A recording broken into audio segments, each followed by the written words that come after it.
బుడమేరు విజయవాడపై విశ్వరూపం ప్రదర్శించింది. విజయవాడ ప్రజలకు ప్రళయాన్ని పరిచయం చేసింది. బుడమేరు దెబ్బకు నగరం ఉక్కిరిబిక్కిరైంది. చాలా ప్రాంతాలు ఇంకా వరద గుప్పిట్లోనే అల్లాడిపోతున్నాయి. పలు ప్రాంతాలు ఇప్పుడిప్పుడు ఊపిరి పీల్చుకుంటున్నాయి. నీటి మట్టం కొద్దిగా తగ్గడంతో వరద బాధితులు పెద్ద సంఖ్యలో బయటకొచ్చారు. వారంతా ఇతర ప్రాంతాల్లోని బంధువుల ఇళ్లకు వెళ్తున్నారు. బుడమేరు వరదలతో సగానికి పైగా విజయవాడ నగరం నీటిలో మునిగిపోయింది. సింగ్ నగర్, రామకృష్ణాపురం, నందమూరి నగర్, విజయవాడ వన్ టౌన్, కృష్ణలంక, ఇబ్రహీంపట్నం ఇలా చాలా ప్రాంతాలను బుడమేరు వరద చుట్టుముట్టింది. నగరంలోని గల్లీలను చెరువులను చేసేసింది. పొలాల్లోంచి జాలువారే అదనపు నీటిని తరలించి కొల్లేరులో కలిపే ఈ వాగు విజయవాడకు తట్టుకోలేని ముప్పు తెచ్చిపెట్టింది. అసలు బుడమేరుతో విజయవాడకు ఈ లెవెల్లో ప్రమాదం పొంచి ఉందా? వానలు ఇంకా డోస్ పెంచితే విజయవాడ ఏమైపోవాలి? అక్కడి ప్రజల పరిస్థితి ఏంటి? ఇప్పుడు ఇవే ప్రశ్నలు అందరినీ వేధిస్తున్నాయి. బుడమేరు మైలవరం కొండల్లో పుట్టిన ఒక పెద్ద వాగు. ఇది ఆరిగిపల్లి, కొండపల్లి అనే రెండు కొండల మధ్య మొదలవుతుంది. ఏడాది పొడవునా ఏదో ఒక స్థాయిలో ఈ వాగులో నీళ్లుంటాయి. కృష్ణా, గోదావరి పరివాహక ప్రాంతాల మధ్య విస్తరించి ఉన్న అతిపెద్ద మంచునీటి సరస్సు కొల్లేరుకు నీటిని సరఫరా చేసే వాగుల్లో బుడమేరు ఒకటి. సాధారణంగా బుడమేరులో ఏటా గరిష్టంగా 10,000 నుంచి 11,000 క్యూసెక్కుల వరకు నీరు ప్రవహిస్తూ ఉంటుంది. కానీ ఇప్పుడు ఒక్కసారిగా 45,000 క్యూసెక్కుల వరద వచ్చింది. ఆదివారం తెల్లవారేసరికి ఈ వరదలు లోతట్టు ప్రాంతాల్ని టచ్ చేశాయి.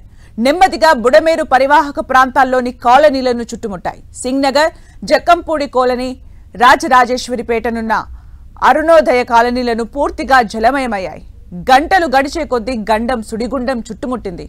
ఒక్కో అడుగు పెరుగుతూ మెల్లగా 5-6 అడుగులకు పెరిగి ఇళ్లలోకి చేరింది. ప్రజలు ఈ వరద ఎక్కడిదని చూసే లోపే సర్వం గంగపాలైంది.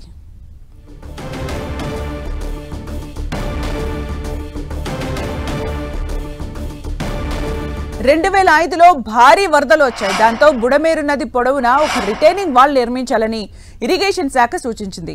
దీనిపై అప్పట్లో కొంతమేర వర్క్ జరిగినా తర్వాత పూర్తిగా పక్కన పెట్టేశారు. దీనికి తోడు బుడమేరు ఆక్రమణలే విజయవాడకు శాపంగా మారాయి. బుడమేరు ఆక్రమిత ప్రాంతాల్లో కాస్త రేట్లు తక్కువే పెట్టి ఫ్లాట్లు, ఇంటి స్థలాలు అమ్మేశారు. మధ్యతరగతి ప్రజలు భారీగా కొనుక్కున్నారు. కొల్లేరును కబ్జా చేసి చేపలు, రొయ్యలు, చెరువులు చేశారు. అందులోకి వరద నీళ్లు వేగంగా వెళ్లే పరిస్థితి లేదు. బుడమేరు చుట్టూ ఆక్రమణలు, కొల్లేరు ముఖద్వారంలో చేపల చెరువులు వెరసి విజయవాడకు ఇంత ముప్పు తెచ్చిపెట్టాయని ఆరోపణలు వినిపిస్తున్నాయి. ఎన్టీఆర్ కృష్ణా జిల్లాలో పంట పొలాల్లోని మిగులు నీరు ప్రవహించే ఒక వాగు. ఖమ్మం జిల్లాలో పుట్టిన ఈ వాగు మైలవరం నియోజకవర్గంలో ఎన్టీఆర్ జిల్లాలోకి ప్రవేశిస్తుంది. రెడ్డిగూడెం, మైలవరం, జి కొండూరు మండలాల్లోని పులివాగు, భీంవాగు, లోయవాగును కలుపుకుని ముందుకు సాగుతుంది. విస్తన్నపేట, తిరువురు నుంచి వచ్చే కొన్ని ఏరులు కూడా దీనిలో కలుస్తాయి. ఇవన్నీ కలిశాక వెలగలేరు మీదుగా విజయవాడ శివారులోని సింగ్ నగర్, గూడవల్లి, గన్నవరం, బాపులపాడు, గుడివాడ, నందివాడ వైపు సాగి చివరకు కొల్లేరులో కలుస్తుంది. బుడమేరు గరిష్ట నీటి ప్రవాహ సామర్థ్యం 11,000 క్యూసెక్కులు మాత్రమే. దీని ఉధృతి తగ్గించేందుకు 1970లో నాటి ప్రభుత్వం జి కొండూరు మండలం వెలగలేరు వద్ద ఒక రెగ్యులేటరీని నిర్మించింది. అక్కడ చిన్న జలాశయాన్ని తలపిస్తుంది. ఈ హెడ్ రెగ్యులేటరీ ద్వారా కిందకు వరద ప్రవాహాన్ని నియంత్రించేవారు. తర్వాత దీని నుంచి మళ్లింపు కాలువను తవ్వారు. అధికంగా వచ్చే వరద ఈ ఛానల్ ద్వారానే ప్రవహించి ఇబ్రహీంపట్నం సమీపంలోని పవిత్ర సంగమం వద్ద కృష్ణానదిలో కలుస్తుంది. VTPSలోని వృధా నీటిని కూడా దీని ద్వారానే కృష్ణాలోకి పంపిస్తారు. దీని సామర్థ్యం చాలా తక్కువ. కానీ ఇప్పుడు ఇది చూసిన విధ్వంసం మాత్రం చిన్నది కాదు.